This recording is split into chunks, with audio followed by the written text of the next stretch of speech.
Jonathan Hunt is in Los Angeles. We'll start with him for the very latest and go right to John Yoo for his reaction. Jonathan.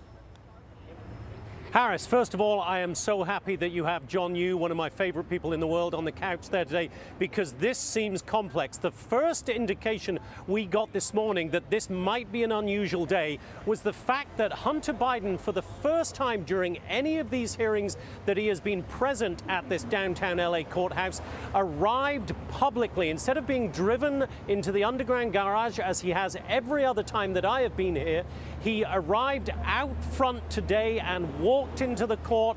He was with his wife, Melissa, flanked by Abby Lowell, one of his lead attorneys. So then we thought, what's going on here? This is extremely unusual. And then just about 10 minutes ago, we got word that he has decided, Hunter Biden, to change his plea on those 9 tax evasion charges, 3 of which, as you rightly point out, are felonies, to guilty. Now, as we understand it, and this is where the expertise of John Yoo will be so valuable, this is what is called an Alford plea, where the person accused of the crimes admits guilt, but yet at the same time asserts their innocence. To a layperson like me, and I'm sure most of our viewers, that sounds completely contradictory, but John will explain exactly how that works. One other thing we understand, Harris, is that it has to go up the chain at the DOJ, possibly all the way up to Attorney General Merrick Garland for approval. But all of the details apparently are now being worked out. Court is in recess here until 11 a.m. local time. That's 2 p.m. Eastern. And one very important fact I think we should point out here is that the lead prosecutor in this, when they were told that the guilty plea was being entered, they said, quote, "This is the first we are hearing of this." So apparently there was no effort to make a deal beforehand. Hunter Biden's team just decided unilaterally that they would change the plea to guilty. So I'm going to hand it back to you and the invaluable John Yoo to break that all down, Harris. Your introduction of John was so much better than mine. Jonathan Hunt, thank you so much. So, John, first of all, I just want to get, your initial reaction to all of this. I don't think it's a shocker. I don't believe that those attorneys wouldn't have even thought that it was possible. There were some things that were different today, like he showed up. I'm actually surprised because it looked like they were going to go to trial. Really? Yeah, it looked like Hunter was going to go to trial, trials left before a jury, because he wasn't willing to plead guilty. Usually the Justice Department will offer you a pretty sweet deal if you plead, but if you go to trial, they'll throw the book at you and go for maximum sentences. But this is in a political context now where lawfare has become one of the important issues. This is a case where, at the same time, on this very day, the special counsel is going after Trump, all guns blazing, despite being smacked back as hard as you could be by the Supreme Court. And then on the other hand, you're going to see Hunter Biden maybe get a very sweet plea deal from the very same Justice Department. And so I think this is all an effort to remove lawfare as a political issue by the Biden-Harris administration. Let me talk about the potential for plea deals and sweetheart deals, because he's already seen that fall apart, at least in one case with his gun trial. What could it look like now? Those 17 years potentially would become what? I think you could see 1 to 3 years. I would be very surprised if the Justice Department let him get away with no time served at all. We're talking about someone who didn't pay $1 million in taxes. Plus, remember, and you mentioned Hunter, the sweet plea deal he almost got for the gun charge, tried to get Hunter off of all charges for everything he ever did in his life. So remember, there's another $20 million that whistleblowers from the IRS say came in from foreign sources into Hunter. He still could be investigated for being a foreign agent. There's lots of things he could still be investigated for. Yeah, and that door was open, too, on the foreign agency. Yeah, that is all still possible under whoever wins the next election. But that's why I think he might be, in a way, as Jonathan said, and thanks again, Jonathan, for the wonderful thing. Really this is my first time on the show, and he put all this pressure on me. Right. You know what, though? And when I question about how surprised you'd be with, nothing surprises me about this man. And Kaylee, we were talking about it off campus. Or off camera, rather. This guy has an ability to what? Yeah, to stun. Stunt. Remember when he didn't show up for his Capitol Hill appearance? We didn't think he was, and then he randomly showed up, and it was this big media extravaganza. And with the documentary crew and the whole thing, yeah. That's why I'm really stunned by today. And Professor, maybe you have thoughts on this. He just randomly decides to change his plea, and we just heard Jonathan Hunt say this was a unilateral decision. It seems like a bold one. When you have failure to pay taxes in 16, 17, 18, failure to file in 17, 18, I imagine your lawyers would have sat before you and said, you are going to get charged and you're going to get the book thrown at you. You need to do something here. Why today make that change unilaterally? I don't know.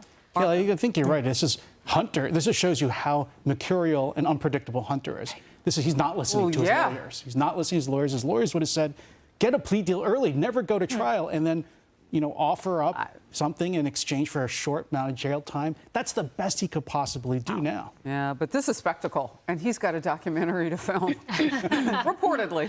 100%. I'm just sitting here nodding, listening to all of your wise input, and it's great to be with you in person, John, as well. Hunter loves drama. Yeah. He's been doing this to his family his whole life. Oh, wow. He thrives on this. And I don't know if he woke up this morning or if he planned this a few weeks ago, but he may have listened to the same legal podcast I listened to the other day, which basically said he's going to be convicted. And, he had a terrible case here. My guess, having covered this, is that he, has been pushing back. I'm not settling. I'm not looking for a deal. I'm not guilty. I'm not guilty.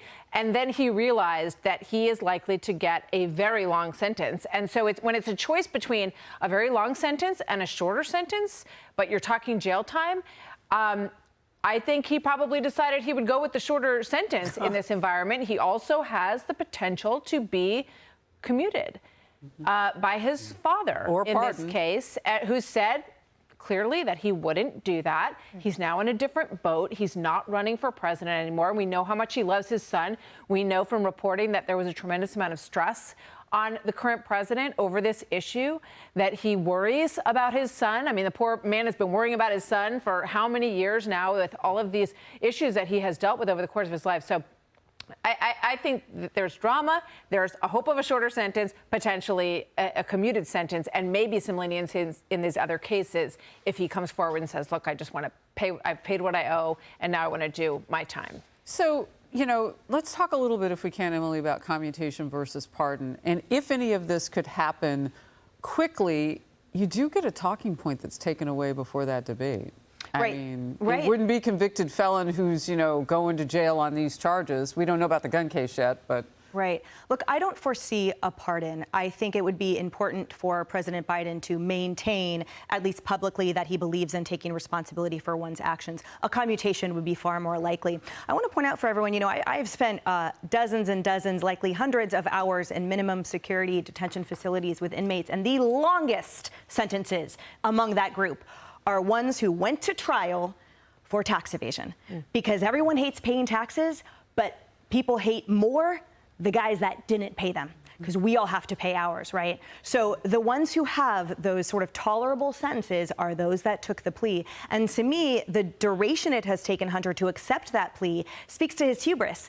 I'm sure he thought somehow Daddy would get him out, or that somehow he would escape responsibility as he has his entire life. But up until the 11th hour, when, as you know, that's when these defendants really start sweating, when they understand what is facing them indeed down the pike, that he said, fine. I'm surprised by the Alford plea that is usually reserved for truly, more physical criminal crimes. Yeah. It usually is used in death penalty avoidance cases. I've seen it also with inmates who are obviously innocent, who now the DA says, well, look, we'll retry it, and they say, just get me out. So essentially they take an Alford plea, they say, fine, I'm taking the guilty plea because it allows me to accept freedom, to get freedom right now.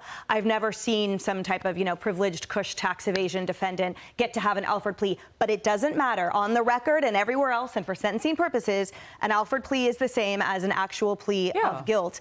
I think enables him to just save face at his cocktail parties. And final point, thanks to President Trump and the First Step Act, that means that after a certain amount, you are eligible for a much greater reduced sentence in the form of the volume of days than you were in the past, number one. And number two, you have to have a minimum sentence that triggers, prior to the First Step Act, your eligibility for those sentence reductions. So I foresee that he at least gets 24 months and 1 day, because that will trigger his eligibility to be able to be released sooner and to be able to participate in those prison programs. So there's a lot of math and logistics now involved, but welcome, Hunter Biden, to the Bureau of Prisons, the BOP. You will now have assigned an inmate number. Hey everyone, I'm Emily Campagno. Catch me and my co-hosts Harris Faulkner and Kaylee McEnany on Outnumbered every weekday at 12 p.m. Eastern, or set your DVR. Also, don't forget to subscribe to the Fox News YouTube page for daily highlights.